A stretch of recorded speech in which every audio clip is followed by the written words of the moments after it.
भगवान विष्णु के पैर क्यों दबाती रहती है माँ लक्ष्मी? शास्त्रों में या तस्वीरों में देखा गया है कि माँ लक्ष्मी श्री हरि के चरणों में बैठकर उनके पैर दबाती है।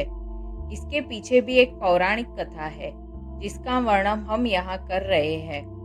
एक बार नारद जी ने माँ लक्ष्मी से पूछा कि वो हमेशा विष्णु जी के पैर क्यों दबाती रहती है।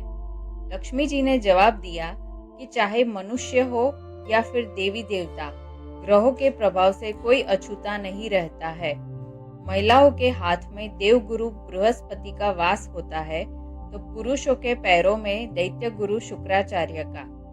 ऐसे में जब भी कोई महिला पुरुष के चरण दबाती है, तो देव और दानव का मिलन होता है और इससे धन लाभ का योग बनता है।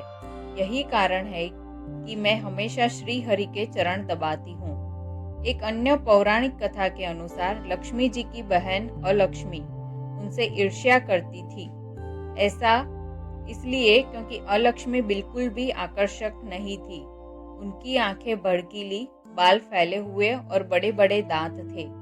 देवी लक्ष्मी जब भी अपने पति यानी श्री हरि के साथ होती थी, तब अलक्ष्मी हमेशा वहां पहुंच जाती थी। यह बर्ताव लक्ष्मी जी को बिल्कुल पसंद नहीं आता था।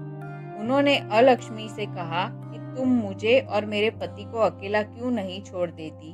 तब अलक्ष्मी ने कहा कि उनकी पूजा कोई नहीं करता है, इसलिए जहाँ भी लक्ष्मी जाएगी वो वहाँ उनके साथ आएगी। यह सुन देवी लक्ष्मी क्रोधित हो गई और अलक्ष्मी को शाप दे दिया। उन्होंने कहा कि मृत्यु के देवता तुम्हारे पति है। गंदगी, ईर्ष्या, लालच, आलस, रोष जहाँ भी होगा तुम वहीं निवास करोगी। ऐसे में माँ लक्ष्मी हमेशा ही अपनी पति के चरणों की गंदगी दूर करती रहती है, जिससे अलक्ष्मी कभी भी उनके पास न आ पाए।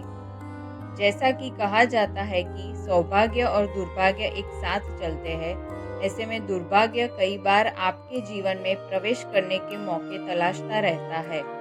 अलक्ष्मी भी इसी तरह घर के बाहर बैठकर लक्ष्मी के जाने का इंतजार करती है। जहाँ पर गंदगी मौजूद होती है या लालच और ईर्ष्या होती है, वहाँ पर कलह और कलेश का वातावरण बन जाता है। इससे यह संकेत मिलता है कि घर में अलक्ष्मी का प्रवेश हो चुका है।